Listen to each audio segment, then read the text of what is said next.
गोपालपुर गांव में कोमल पिछले कुछ महीनों से बिरयानी की दुकान चला रही थी। कोमल के पति मोहन का 6 महीने पहले एक बीमारी के कारण निधन हो गया था, जिसके बाद कोमल ने अपने परिवार को संभालने का जिम्मा उठाया। अरे कोमल भाभी, आपके हाथों की बिरयानी जब तक ना खाऊं तो मेरे दिन की शुरुआत ही नहीं होती। चलो जल्दी से एक प्लेट ताजा बिरयानी लगा दो। हाँ हाँ, क्यों नहीं, अभी लगा देती हूँ। इतना कहकर कोमल कैलाश के लिए बिरयानी लगा देती है। कैलाश बिरयानी खा ही रहा होता है, तभी वहाँ पर कोमल की पड़ोसन विमला का आना होता है। अरे कोमल बहन, जरा बिरयानी पैक कर दो। मेरे पति को तो अब घर का खाना अच्छा ही नहीं लगता है, हर वक्त सिर्फ बिरयानी बिरयानी करते रहते हैं। आखिर इस बिरयानी में क्या जादू डालती हैं जो गाँव के लोग खींचे चले आते हैं। ये तो बस अपना प्यार है जो लोगों को यहाँ तक खींच लाता है। 30 दिन में 20 दिन तो मेरे घर खाना ही नहीं बनता, और मेरे बच्चों को भी तुम्हारे हाथों की बिरयानी में बहुत स्वाद आता है। हर वक्त कहते रहते हैं कि कोमल काकी की दुकान की बिरयानी खानी है। कोमल विमला को बिरयानी पैक करके दे देती है।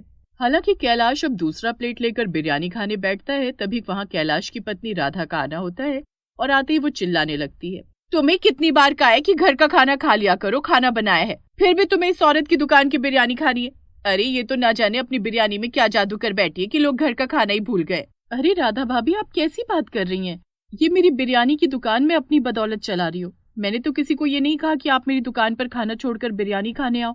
तूने बेशक इन्हें ये नहीं कहा कि अपने घर का खाना छोड़कर बिरयानी खाने आओ, लेकिन तेरी बिरयानी में ना जाने कौन सा ऐसा काला जादू किया है तूने जो लोग यहीं आते हैं। हे भगवान, इस औरत से और अपने पति से परेशान हूँ मैं। और तुम अब घर भी चलोगे या मार खाकर जाओगे?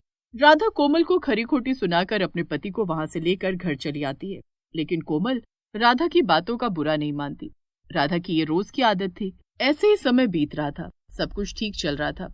कोमल अपने बच्चों के भविष्य को लेकर परेशान थी। वक्त के साथ कोमल अपने बच्चों पर तो ध्यान दे पा रही थी, लेकिन खुद पर ध्यान देना भूल गई थी, और चिंता के कारण वो बीमार रहने लगती है, और उसी दौरान उसे गंभीर बीमारी हो जाती है, जिस कारण धीरे धीरे उसके बाल झड़ने लगते हैं।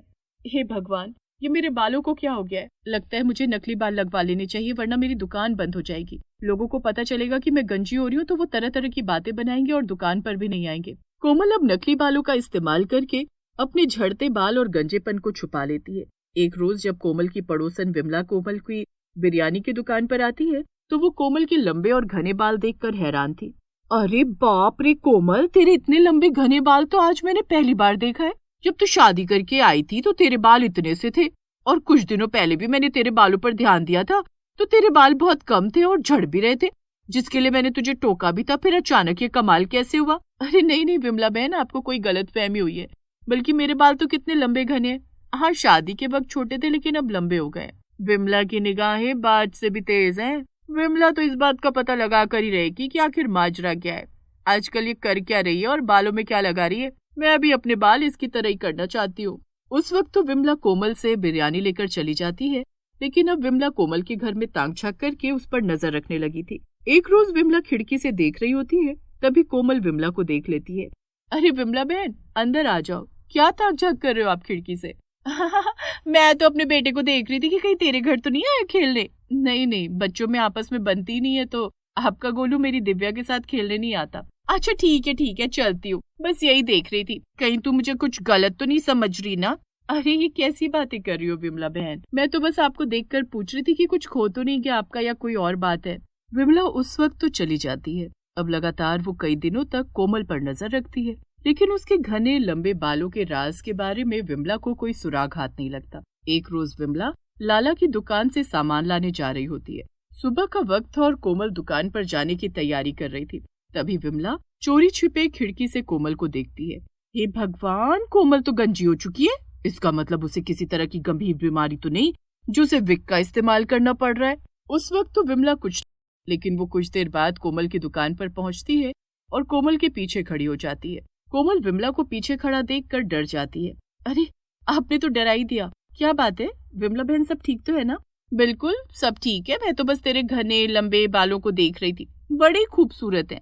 लेकिन मैं ये भी जानना चाहती हूँ कि तुझे कोई बीमारी तो नहीं है? मैं कुछ समझी नहीं, आप कहना क्या चाहती हैं विमला बहन? कोमल के इतना कहते ही विमला कोमल के बालों को पकड़कर खींच देती है, जिससे कोमल ने जो विग लगाया होता है वो विमला के हाथों में आ जाता है, और कोमल पूरी तरह से गंजी थी।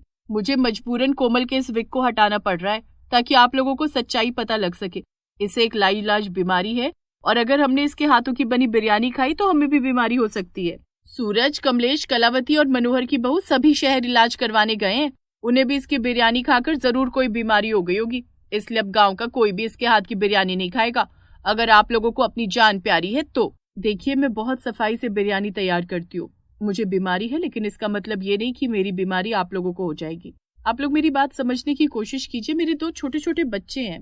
विमला गांव वालों के कान में जहर घोल चुकी थी। वहां मौजूद लोग और आसपास से शोर सुनकर आए लोग कोमल की बिरयानी की दुकान को तोड़ देते हैं और उसे गांव से उसके दोनों बच्चों के साथ निकाल देते हैं।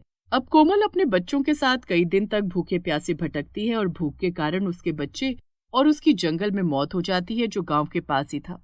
अब इसके करीब 8 महीने बाद। अरे, ये घर के बाहर मटके में बिरयानी किसने रखी है?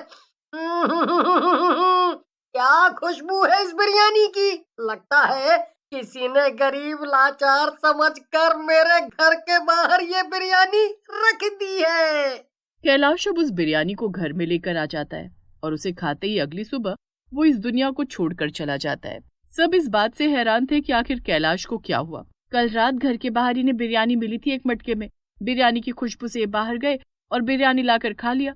उसके बाद उनके गले में घुटन महसूस होने लगी और इन्होंने दम तोड़ दिया। ऐसे ही अब अगले दिन गांव के एक और आदमी के साथ होता है। उसकी भी मौत बिरयानी खाने की वजह से हो जाती है और वो बिरयानी उसे उसके घर के बाहर मिलती है। ये सब मजाक की बातें नहीं है।